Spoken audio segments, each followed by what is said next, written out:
আসসালামু আলাইকুম ওরহমতুল্লাহি ওবারাকাতুহু। সকল ভিউয়ার্স কেমন আছেন? মোনায়েম খান ইউটিউব চ্যানেল এবং মোনায়েম খান nadim.com থেকে আপনাদেরকে স্বাগতম জানাচ্ছি। আমি আজকে একটা গুরুত্বপূর্ণ একটা বিষয় নিয়ে আপনাদেরকে একটু আলোচনা করি, শোনেন। কোরআনের একটা আইন আছে, যখন ইসলামী রাষ্ট্র প্রতিষ্ঠিত হবে তখন রাসূলুল্লাহ সাল্লাল্লাহু আলাইহি ওয়াসাল্লাম বলছিল যে এমন একদিন আসবে যখন ইসলামী রাষ্ট্র প্রতিষ্ঠিত হবে তখন বাঘ এবং হরিণ একই ঘাটে এক জায়গায় পানি খাবে, কেউ কাউকে আক্রমণ করার সাহস পাবে না। এটার একটা গুরুত্বপূর্ণ একটা উদাহরণ আছে। উদাহরণ এবং দৃষ্টান্ত হচ্ছে, রাষ্ট্রীয় ব্যবস্থা যদি ভালো হয়, রাষ্ট্রীয় শাসন ব্যবস্থা যদি ভালো হয়, তাহলে আপনি দেখবেন যে শুধু এটা মানুষের জন্য অর্পিত হয় না, এই আইন শাসন প্রতিষ্ঠিত হয় সমস্ত কিছুর জন্য, পশু পাখি যা কিছু আছে সমস্ত কিছু। এই উদাহরণগুলো, এই দৃষ্টান্তগুলো যদি যারা অনলাইনে থাকেন আপনারা দেখলে এটা খেয়াল করবেন, অবশ্যই এটা মনে করার কথা এবং আপনাদের দেখছেন অবশ্যই। যেমন সৌদি আরবে কুকুরকে এরা কাল্প বলে, কাল্প মানে কুকুর, আরবি ভাষায় এরা বলে কাল্প মানে কুকুর। তো এই কুকুরগুলি মরুভূমির মধ্যে থাকে, ওরা কখনো জনবসতি এলাকায় আসে না। কারণ কি, হুকুমার আইন আছে, মানে সরকারি আইন আছে, ওরা রাস্তায় আসে এরকম জনবসতি এলাকায় আসলে প্রশাসন দেখলে গুলিগের মারি দেবে, কিংবা ওদের যে পশু নিয়ন্ত্রণ নিয়ে আছে ওরা ধরে নিয়ে যায় মরুভূমিতে রেখে আসবে, সেজন্য ওরা কখনো আসে না। মানে ভুল মতো আপনি মরুভূমিতে যাবেন, দেখবেন আপনাকে দেখি দৌড় দিবে, কখনো কাছেই আসবে না। এটা হচ্ছে আইন। মানে ও জানে যে মরুভূমির থেকে যখনই আমি বাইর হয়ে জনবসতি এলাকায় যাব তখন আমাকে হত্যা করা হবে, অথবা আমাকে আবার ধরে সেই পূর্ণ জায়গায় পুনর্বাসন করা হবে। এটা হচ্ছে আইন। এই আইন যখন রাষ্ট্রীয় যদি শাসন ব্যবস্থা ঠিক থাকে তখন আপনি দেখবেন যে পশু পাখি যা কিছু আছে সবারই আইন সবাই মাইনে চলে। মানে আইন সবার জায়গা থেকে মাইনে চলে। যেমন আপনি ইউরোপ, কানাডা, এরা তো মুসলিম রাষ্ট্র না, কিন্তু ওদের আইনের প্রয়োগ আছে, মানে আইনকে ওরা ব্যবহার করে, আইনের সঠিক প্রয়োগ আছে। সেটা কিভাবে আপনি দেখবেন যে রাস্তার উপরে জেব্রা ক্রসিং দিয়ে আছে। জেব্রা ক্রসিং অনেকেই বোঝেন, ওই যে ময়ের মতো দিয়ে আছে সাদা দাগ দিয়ে। তো জেব্রা ক্রসিংয়ের কাছে আসি হরিণগুলি অনেকগুলো দাঁড়ায় আছে, কি কারণে? বাস চলতেছে, এরা কখন স্টপ হবে তখন এই জেব্রা ক্রসিংয়ের উপর দিয়ে এরা পার হবে।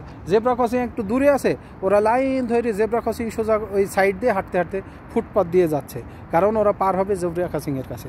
কারণ এই আইন রাষ্ট্রীয় আইন, এটা শিক্ষা দেওয়া হয়েছে। যখন আপনি রাষ্ট্রে কঠিন আইন তৈরি করবেন, সবার জন্য আইন থাকবে। যেমন বিনা কারণে আপনি পাখি পশু হত্যা করতে পারবেন না, দেখবেন পশু পাখিগুলো আপনার কাছে আসবে বিনা কারণেই। খাদ্য দেন আর না দেন সমস্যা নেই, আপনার কাঁধে উঠবে, গায়ে উঠবে, গায়ে বসবে, আপনার সাথে সম্পর্ক তৈরি করবে, বন্ধুত্ব হবে, ভালোবাসা হবে জঙ্গলের প্রাণীর সাথে। কারণ কি, রাষ্ট্রীয় যদি আইন ঠিক থাকে। আর আপনার যদি আইন ঠিক না থাকে, মানুষ তো পশুর থেকে নিকৃষ্ট হয়ে যাবে, মানুষ তো মানবেই না, পশু পাখিগুলো মানবে না। আপনি বাংলাদেশে দেখেন, ইউরোপ, এশিয়া কান্ট্রিগুলো দেখেন, এশিয়ার কান্ট্রির মানুষের এই যেমন রাষ্ট্রীয় আইন বিধি বলো ঠিক নাই, আইন ঠিক নাই। সেই কারণে দেখবেন আপনি কোনো পশুকে খানা দিবেন তাও আপনাকে বিশ্বাস করবে না। কারণ কি, জানে যে এর কাছে গেলে আমার নিরাপদ নাই, কারণ রাষ্ট্রীয় আইনও নিজেই মানে না, আমার জন্যও মানে না। বিনা কারণে পশু হত্যা করা যাবে না, বিনা কারণে পাখি গুলি করে মারা যাবে না, বিনা কারণে। এরকম যখন আইন হয়ে যায় তখন সমস্ত কিছু, রাষ্ট্রে যখন কড়াকড়ি আইন হয় তখন দেখবেন যে এই আইন পশু থেকে শুরু করে মানুষ সব কিছু পর্যন্ত একেবারে জারি হয়ে যায়, সবাই জানতে পারে, এটা বুঝতে পারে। আপনি হয়তো আমার এই কথাটাকে কটাক্ষ করতে পারেন যে ভাই সরকারি আইন হলো, পশু পাখি কীভাবে জানবে? এটা রাষ্ট্রীয় ব্যবস্থা যখন তৈরি হবে তখন আল্লাহ তাআলার নির্দেশনা হবে, সেটা ইহুদি খ্রিস্টান হোক কিংবা কোনো মুসলিম রাষ্ট্র হোক। আপনি যখন আইন তৈরি করবেন এবং সেটার আইনের উপর জারি থাকতে হবে, যে আপনি শুধু মুখে বললেন আইন না, এরকম না। আবার সরকারি দল ক্ষমতায় আছে, ওদের জন্য কোনো আইন না, বিরোধী দল যারা করে তাদের জন্য আইন, এইরকম হলে এইটাকে বলে আইন না। আইন সবার জন্য যখন সমান হবে, যে রাষ্ট্রপ্রধানও যদি কোনো অপরাধ করে সাধারণ একজন পুলিশ সিপাহী যাই তাকে হাতকড়া লাগায় জেলখানায় ভরতে পারে, এটাকে বলে আইন। আর এইটা হচ্ছে আইনের প্রয়োগ। তো যখন এরকম করবেন তখন আল্লাহ তাআলার পক্ষ থেকে সমস্ত পশু পাখি যা কিছু আছে রাষ্ট্রের মধ্যে দেখবেন যে তারা সেটা মানতে বাধ্য, এবং তারা অটোমেটিকলি এরা জেনে যাবে আমি বলি আপনার ইন্ডিয়ান বাংলাদেশে কিংবা পাকিস্তানে অন্য কোনো রাষ্ট্রে আপনি পশু পাখিকে জঙ্গলের কোনো প্রাণীকে আপনি খাবার দিয়ে ডাকবেন, ওয়াল্লাহে আমি বলছি আপনার কাছেই আসবে না। আপনি খাবার দিয়ে 10 হাত দূরে যায় দাঁড়ায় থাকেন, তারপরে ও আসতে ভয় পাবে, জানবে যে কই ফাঁদ পাচ্ছে। ইউরোপ কান্ট্রিতে যান, ওখানে রাষ্ট্রীয় আইন করা আছে, বিনা কারণে কোনো প্রাণীকে কেউ যদি হত্যা করে কিংবা মারে ধরে তার জন্য জেল, জরিমানা, এমনকি মৃত্যুদণ্ড আছে। তার মানে রাষ্ট্রীয় আইন ওদের জন্য বলবৎ হয়ে গেছে। ওরা জানে যে মানুষ খাচ্ছে, মানুষের খাবারের থেকে সামনে যাই যদি আমি বসে থাকি আমার একটু খাবার দিবে, আমাকে ধরে খাবে না, এই নিরাপত্তা আছে। তার মানে কি, আপনি যখন রাষ্ট্রীয় আইনকে প্রতিষ্ঠিত করবেন, বাস্তবে মানে একেবারে রূপ দিবেন, তখন দেখবেন রাষ্ট্রীয় আইনকে সবাই মানছে। পশু পাখি, কুকুর বিড়াল সবার জন্য সমান হয়ে যাবে।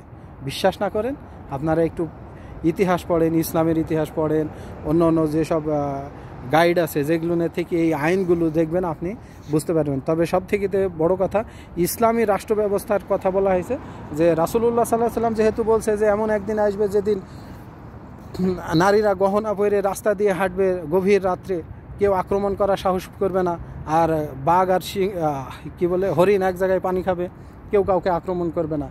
তো এইটাই রাষ্ট্র ব্যবস্থা।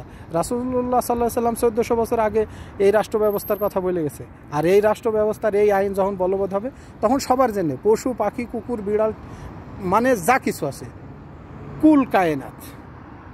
তো যারা আমার এই ভিডিওটা পছন্দ করবেন, লাইক এবং কমেন্ট করবেন, সবাই আমাকে একটু সাপোর্ট দেন। ভালো থাকবেন। আসসালামু আলাইকুম ওয়া রাহমাতুল্লাহ।